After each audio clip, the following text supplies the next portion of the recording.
Welcome back. Now, yesterday, TikTok began restoring its services after President-elect Donald Trump said he would revive the app's access in the US when he returns to power. Now, TikTok issued a statement after US users reported being able to access the Chinese-owned services website, while the far more widely used TikTok app itself began coming back online for some users with just a few basic services. Now, late yesterday, the app was unavailable for download on US app stores. Joining us now, I'd like to welcome multi-award-winning senior journalist and tech reporter at the Citizen newspaper, Faisal Patel. Faisal, assalamu alaikum wa rahmatullahi wa barakatuh, and jazakallah so much for joining us. Wa alaikum assalam wa rahmatullahi wa barakatuh to you, Faraz, and to the viewers of Hilaal TV. Jazakallah so much for the opportunity. No, it's an absolute pleasure. Faisal, was it just a classic case of Donald Trump using a couple of powerful words and TikTok was back on? Yeah, I think, there's a lot of politicking going on at the moment, and I just want to digress for 10 seconds. If you see the whole Gaza situation, a lot of the people have used that to say, no, I'm the one that's responsible for the ceasefire, or he's the one that's responsible for the ceasefire. So similar things in this particular case as well. You speak what the people want to hear. The TikTok ban that, and I'll go into detail just now, affected 170 million users. That's a lot. Some of my friends who are in the US, that's prominent YouTubers, the like of iJustine and many others, have squealed and put up little short videos saying, well, that's it, that's the end of TikTok. And Trump was supposed to speak. He was going to say something along those lines. It was just a matter of when and where. And he actually did that during a rally. I mean, he's going to be inaugurated as we speak. And 170 million will be happy that, he hasn't taken away that sort of freedom for them to actually use TikTok. Faisal, 170 million. I mean, that's no small number. When you look at this app, TikTok, just its ability to have such an impact, I mean, it's massive, isn't it? Yeah, absolutely. I mean, in my personal capacity and my work as well, I pick up stories from TikTok. I had written a story last week about a simple thing like hazards in your car.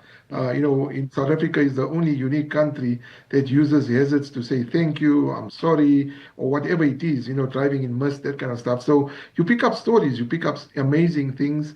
Trump himself said at the rally yesterday in Washington that, they've got a little, what he used, a guru apparently, and among the youngsters, their campaign also ran on TikTok, and all those people must have voted for him, and he heard exactly what they heard exactly what he wanted to say.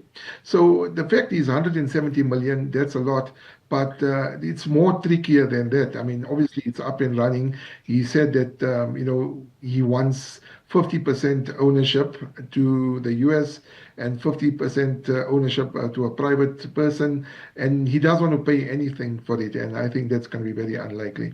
Yeah, I want to touch on ownership because, of course, you've got ByteDance, which is quite vociferous in the way they want to have ownership structure. But yeah, you've got Donald Trump was, of course, been having these discussions with regards to tariffs and potential raising of tariffs with many Chinese products. So in an app like this, I mean, how do you navigate your way to trying to have ownership, especially an app which is quite worldly renowned, not just for the United States of America, but from the entire globe?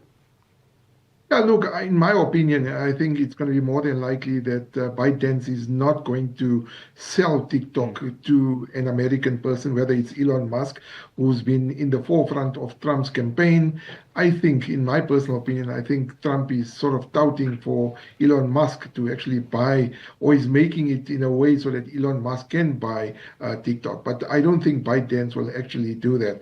Also, we need to see what revenue that ByteDance is generating from TikTok in the United States. If there is a significant impact, they might consider something.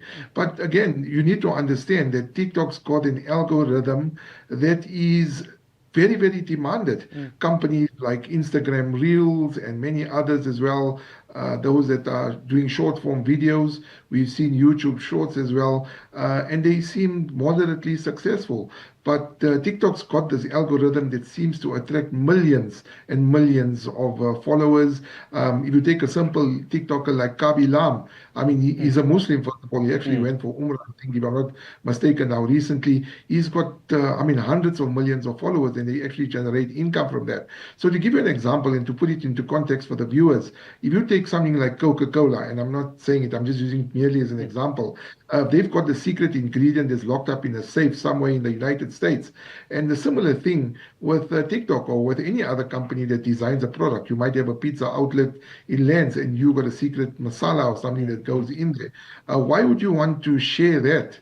With the world, and you lose out market share on it. So it's very unlikely that TikTok will sell the company. If they do, they'll probably allow a certain amount of subsidiaries to invest into the company, but it's very unlikely that they will actually give ownership away.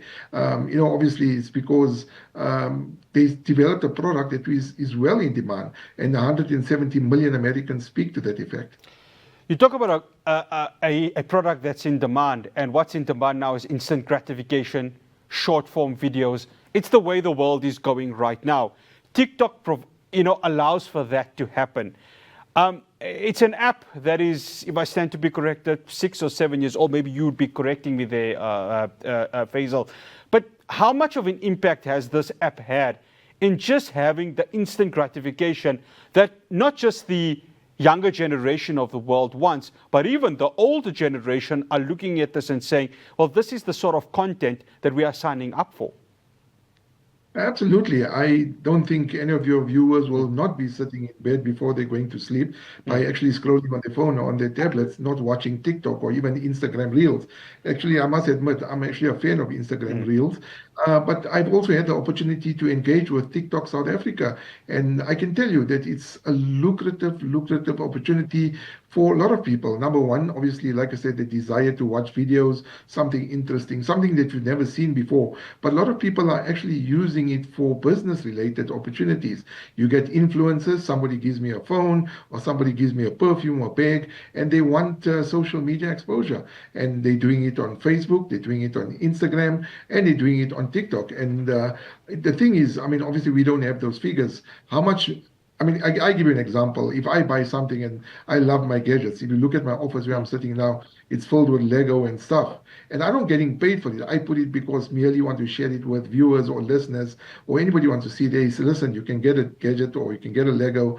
And then people ask me, where did you get this from? How much does it cost? And I don't know how many people actually bought stuff that I actually shared on TikTok. So for some people who are not employed, they want to become entrepreneurs, this serves as a business opportunity. And I want to use Kabi Lam as an example for it.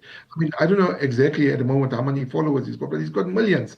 If you just take 10% of the amount of followers that he got or subscribers that he got and multiply that by that in dollar cents, you can understand that they're making millions. If you take somebody like Mr. Beast on YouTube, I mean, one little video generates hundreds of millions of views. It's now spinned off into a TV program or reality series. So for these kind of people, influencers, it's become a business opportunity. So again, what I'm saying is if TikTok is taking 10 cents on every view and giving the balance to their creators, why would they want to give that opportunity and share it with everybody else? Faisal, one final question. I'm going to ask you to put your political and economics hat on here. Donald Trump in his rally said that this is one way where thousands of jobs can be created by having TikTok in the United States. You mentioned earlier on Elon Musk, who's X right now. Big question marks whether it's a success or failure.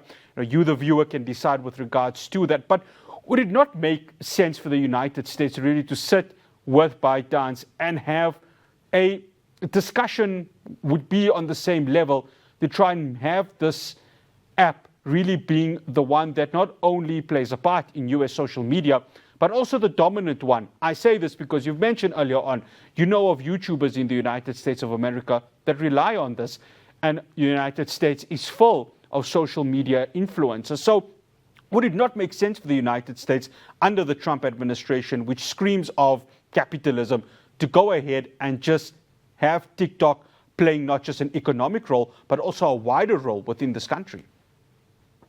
I think that what Trump wants to do, but there is a certain amount of apprehension and phobia. Remember that TikTok is a Chinese-based company, right?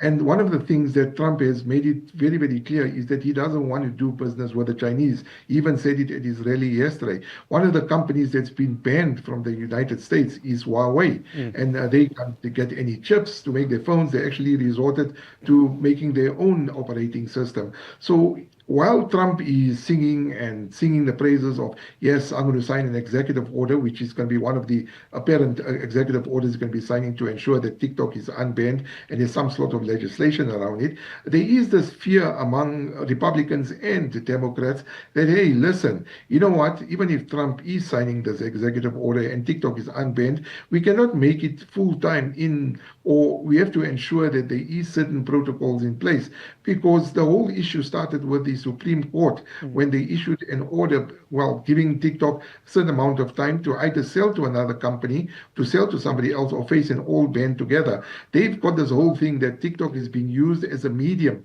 to actually spy on what you call it on Americans and whether they can use certain amount of technologies. And I mean, just to give you an example of how it is, there is a Netflix series currently at the moment on Netflix called Jack Ryan, and I mean, obviously, they're speaking about terrorism, Middle East and stuff as well, and it just shows you what extent do people go to. I mean, the two brothers were actually communicating via a game, a normal TV game. They go into the chat feature and they're talking about what targets they're going to hit next. So I think there is a phobia and apprehension among the Republicans and Democrats. And despite what Trump say, and he's going to be signing a number of executive orders, but analysts have said that some of these orders will be legally challenged, whether they will go through or not. But I think at the moment, Americans are quite happy, they're ecstatic, even if it's a short reprieve, that 170 million of them actually can use TikTok for the time being. Faisal, Jazakallah so much for joining us here on News in Focus on Hilaal TV. Much appreciated. Assalamu alaikum wa rahmatullahi wa barakatuh. Once again, Jazakallah for the opportunity. Wa alaikum assalam wa rahmatullahi wa barakatuh. Absolute pleasure. That's multi-award-winning senior journalist and tech reporter at the Citizen newspaper, Faisal Patel. Do stay tuned. We'll have more for your News in Focus after the break.